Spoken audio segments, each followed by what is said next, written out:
Welcome back everyone, I'm Seth and I make videos for aficionados of historic houses. This video is about Italianate mantels, which were produced from roughly 1845 until 1880. This is part of a proposed course that I'm putting together that will help to train young architectural historians in recognizing and describing historic house interiors. For this course, I'm producing reference materials and handouts for students to have as they enter their careers. So let's get started. When we're looking at the history of mantel design in the United States, we do have some references that I've used sort of as a basis. And I'd like to point out just a few of them in case you've never heard of them. A really important one that is especially good for the 18th century, colonial period, federal period, and Greek revival period is this book, The American Fireplace by Henry Kaufman, who actually lived not too far from where I live. Since that time period, two people have produced books that cover part of the history of mantel design that you may have heard of, and these are good references to have anyway. One of them is Godfrey and Jennings' book, American Vernacular Buildings and Interiors. This is a fairly a book you see from time to time. It has a lot of like snapshots in time of mantel, the design of various house pieces, but including mantels. And a similar book to that is Brent Hull's book, Historic Millwork. These are two books, if you document historic buildings, you really need to have in your collection, because I refer to these two all the time. Now, when we're talking about Italianate mantels, this is the first sort of mantel type that's not really well documented. So I wanted to start here with a diagram of the parts, and what I had in mind for this is to start at the bottom and kind of work up, because I do have a video, or I do have a slide coming up about the shelf and the over mantel area. So here we're looking at the most common of the Italianate mantels, and if we start at the bottom, we have sort of the feet of the mantel, which are called the plinth. This is a leftover of Federal and Greek Revival mantel design. Then above this particular one has an arch that connects the two plinths, and these sort of triangular areas that follow the arch are called the spandrels. This was an innovation of the Italianate style, and one of the things that's interesting, but there's not a strong connection here, is that the spandrels sort of take the shape of a colonial crane that you would see in a walk-in kitchen fireplace. Well, with Italianate mantels, you generally have four pieces. One is the main part of the spandrel that actually ends up here, and then the other spandrel. So those are two pieces. The medallion is a little piece that fits above the seam, that covers the seam so that you can't really see it. And I have some images coming up that'll show you that this actually sits atop the two spandrels. And then above is the shelf. Now, an optional element is the over mantel, and I have some examples of that coming up. One thing you need to know about mantel design is that these mantels were often not standardized, and what that means is that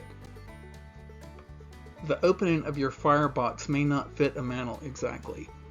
So one thing that they did to help accommodate that is the skirt. This is a little piece that's sort of flat up against the wall of the front of the chimney breast, and it's supposed to fit up against, in this case, you would have an insert right there, but it has a skirt-like area to the sides also, just to give you a little space in case your opening of your fireplace was a little wider.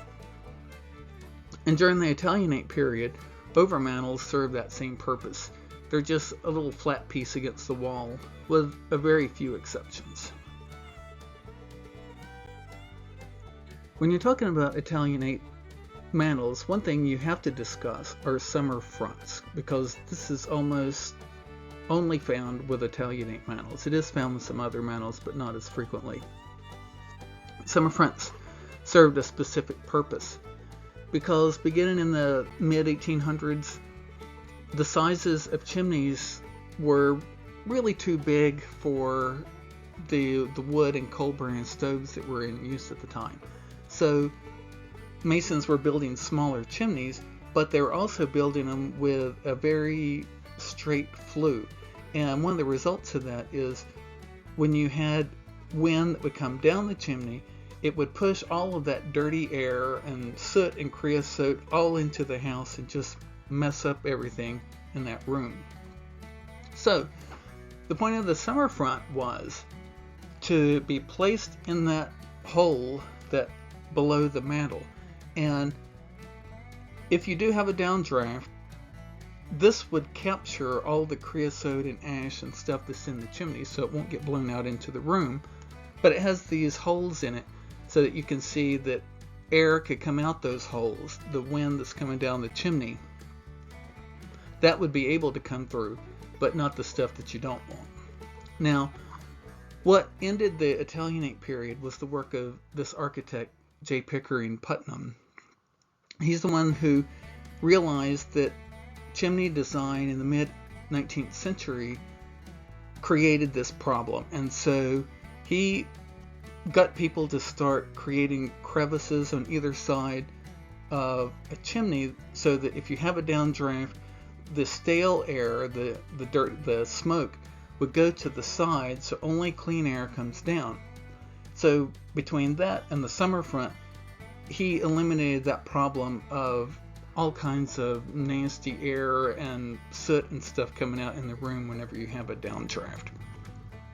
So in the year 1880, some millwork catalogs still have Italianate mantels. Some millwork catalogs in 1880 have no Italianate mantels. And as the 1880s proceed, fewer and fewer Italianate mantels are shown. So 1880 is really the end year of Italianate mantels. Now let's talk about the overmantels and the shelves. As I said, overmantels during the Italianate period tended to be really small elements. I have two examples here. Let me mark these so you'll see what I'm talking about. The first one has a very small, what is that little piece that sticks up in the middle? This actually is called a merlin, if you are interested in that. This is a relatively rare one. Most of these overmantels were just rectangular boards that sat here over the shelf right along the wall. The merlin was one of the slightly more decorative ones that was used during the Italianate period, but none of these overmantels were common during the Italianate period. In fact, 85% of them only show up from 1878 to 1880. So they were really rare before that. And that's, one of those things, if you see an Italianate mantel and it has an overmantel like this, you can pretty much assume that it was during the very end years of the Italianate period. Now the second one here is a very decorative one. These were extremely rare in the millwork catalogs. One thing I didn't mention about this, between the plan books and the millwork catalogs, we have 300 datum points, and you'll see this coming up in some of the later slides where I give you numbers of how many examples of this show up in the catalogs. Now, these numbers are, a little bit flexible because maybe important catalogs from like 1875 just haven't survived, and so we don't have them. And I don't know how representative the catalogs that we have are with the actual stuff that was being produced at that time. Anyway, as far as the shelves go, during the Italianate period, I've selected here the shapes of the shelves for you so you can see what they looked like. And this is kind of important because after 1880, when the Italianate Mantels were taken out of millwork catalogs, all of these shelf types disappeared except what I call shelf A, which is a rectangular shelf. And you'll see what's happening here is with the shelf types, they have to do with how many pieces kind of stick away, I guess, from the mantle. Now, I have them organized in the way I came across them in the millwork catalogs, which is where these letters come from. A lot of the millwork catalogs didn't specify what the shape of the shelf was, and when I was collecting my statistics, I indicated those as shelf D, which just is, those are the ones that we don't know.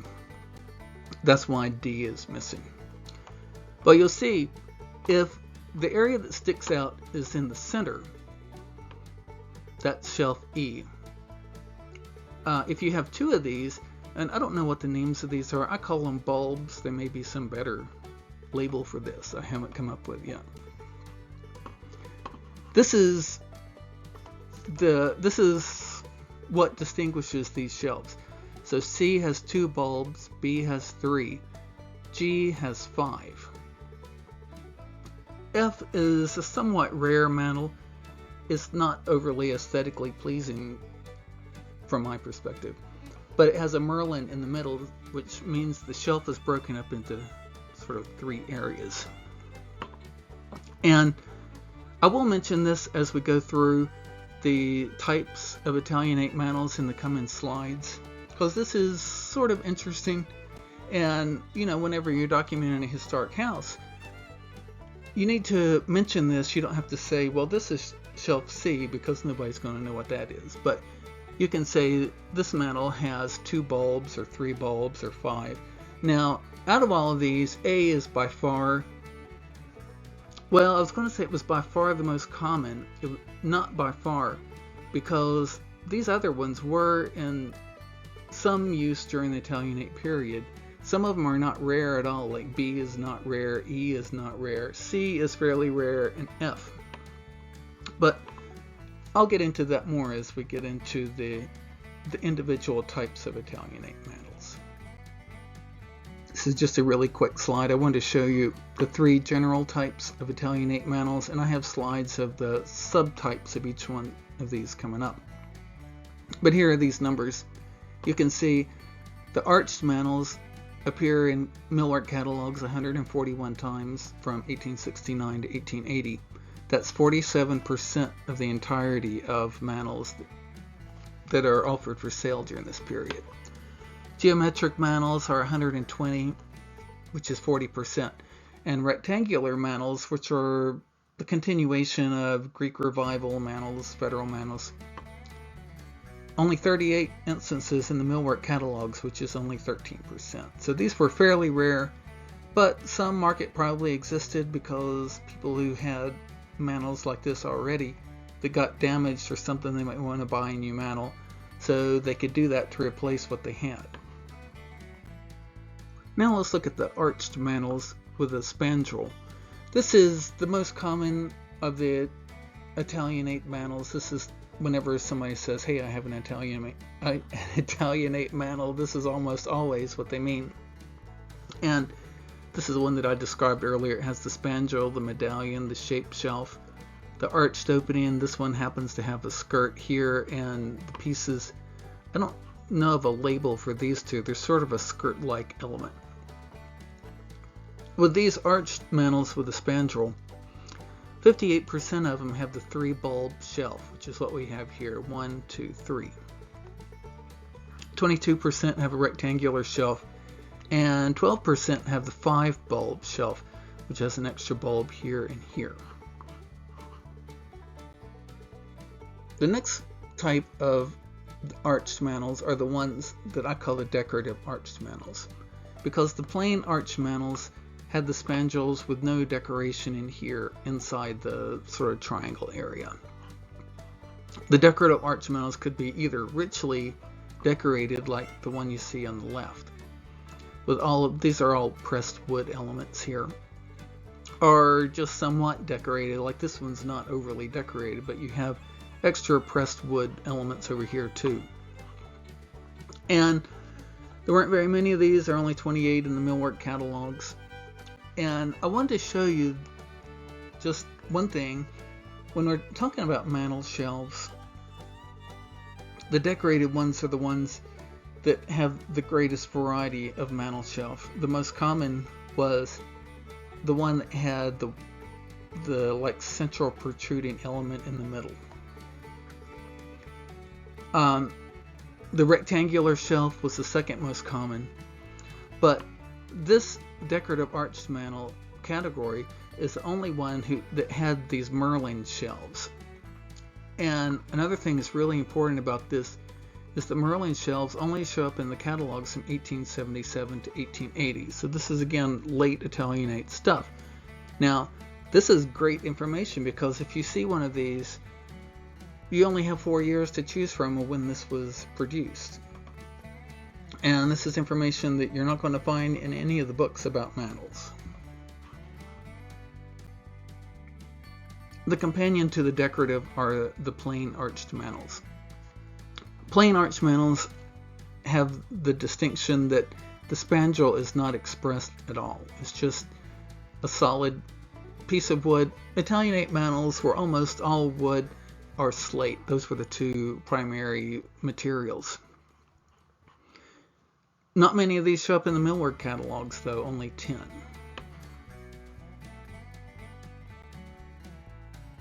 The arched mantel with the frieze is the last of the arched mantel categories. The design element of these are the frieze area, which is this horizontal area that's right below the shelf. You can see on the left, it's a sort of a recessed area there. It goes behind the medallion. On the right, though, the frieze is expressed similarly to the way the spandrel is expressed. This is a pressed wood element. And arch mantels with a frieze mostly have a rectangular shelf like what this one is showing. That's 60% of all of these. Now there are only 29. This is 29 out of 300 total, which is what, 10%. But 60% of those have a rectangular mantel. The most common of the other ones are the 3 bulb mantels, which is what you see here, which is about 20% of this, 1/5. And both of these have the skirt at the bottom. The one on the right has an overmantel. It's kind of pointed in the middle. So this again is a Merlin overmantel. Now let's look at the geometric mantels. These are ones that have a shape of the opening to the firebox. This not a big arch and not rectangular. The most common of the geometric mantels are the ones with rounded corners, which means that the upper corners of the firebox are rounded. You can see this particular type has 89 out of the 300, so this was fairly common. One thing about the geometric mantels is that they almost always have a frieze below the shelf, which both of these do. Now, the design of these varies because sometimes the frieze extends over the jambs, which is what we see on the left, and sometimes the jambs go all the way up. Of course, I don't know, the one on the right, you could sort of say, well, maybe these corner blocks here are part of the frieze and maybe they're part of the jamb. In any case, sometimes the jambs do come all the way up to the shelf, although possibly not on this particular one that you see. This on the right has that decorative overmantel that I had shown earlier.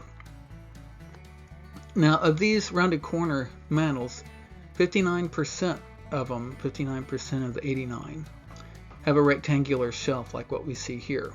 The 3 bulb, see, this is one where the shelf is not specified. 1/6 of these are the 3 bulb, and a 1/7 are the ones that have the little protrusion in the middle, which you might call a 1 bulb if you want to use that terminology. The next mantle type in this set is the ones with segmental arches. What this means is you don't have a full arch over the firebox, but it's a partial arch. These are not overly common, only 17 show up in the millwork catalogs, which is kind of funny because sometimes you'll see articles about mantles of the 19th century, and I have seen photographs of these in some of those articles, but they're really not that common. In any case, their design varies widely. The one on the left here has a medallion over 2 almost spandrel-like elements, but on the right the spandrel is almost completely gone, and you can see that it's the skirt that creates the curve right there. One thing about the mantle on the right is it has the 2 bulb shelf, which is sort of rare. It's one of the 2 rarest of the Italianate shelf types. Yes, now the final of the geometric mantles are the peaked ones. These are mantles where the opening comes up to a point in the middle, and a lot of these, and you can see there weren't very many of them, only 14 show up in the catalogs, but a lot of these, the medallion actually covers up that point. This is a really nice perspective here because you can see that the medallion is completely on top of the spandrels on either side. This one does have a little skirt right there. Okay, we're kind of winding down here. We've gotten to the final mantle type, the rectangular mantles, and I went ahead and just put them on one slide just to keep this short because they're so closely related to each other anyway. These are 4-piece mantles. The 2 jambs come in separate pieces, the frieze comes as a piece, and the shelf comes as a piece. So those are the 4 pieces. And they're broken down into categories of plain, which is, some of them are just incredibly plain. So the jambs won't even have a capital or a plinth. It's just one piece of solid board. The decorative have different kinds of decorative elements that you would see in anything from the 1870s. This one has pressed wood elements. You can see how rare these are because there's 24 examples of the decorative, 14 examples of the plain, out of a total of 300 that show up in the millwork catalog. So it's not very common to see these during that time period, which is kind of helpful whenever you happen to see one. You can generally think, well, is it really from the Italianate period? Maybe and maybe not, but it is important to know that they were in production during that time. And the classical ones, they would have fluted jambs and any kind of federal type ornamentation there on the frieze appear in 0 millwork catalogs from the 1870s. So they're really just not a part of Italianate mantles. Okay, so there you go. Those are the 3 types of Italianate mantles. The arch mantles, which are the ones that most people call Italianate mantles. The geometric mantles, which are sometimes thought of as Italianate. And the rectangular mantles that were still in production during this time period of the 1870s, but which most people don't really consider to be Italianate, but they were produced during this period, so I'm including them here. So that is the end of the story of Italianate mantles, and right now I'm working on information about Queen Anne mantles. I don't know how soon I'll have that video. Maybe I'll have it out this month or next month. But if this was something that you found interesting or something you found might be helpful for you in your work, definitely give me a like. It really helps me and encourages me to produce more videos, since I haven't made any now for about a half a year or more. Okay, thanks so much, and I'll see you in the next video.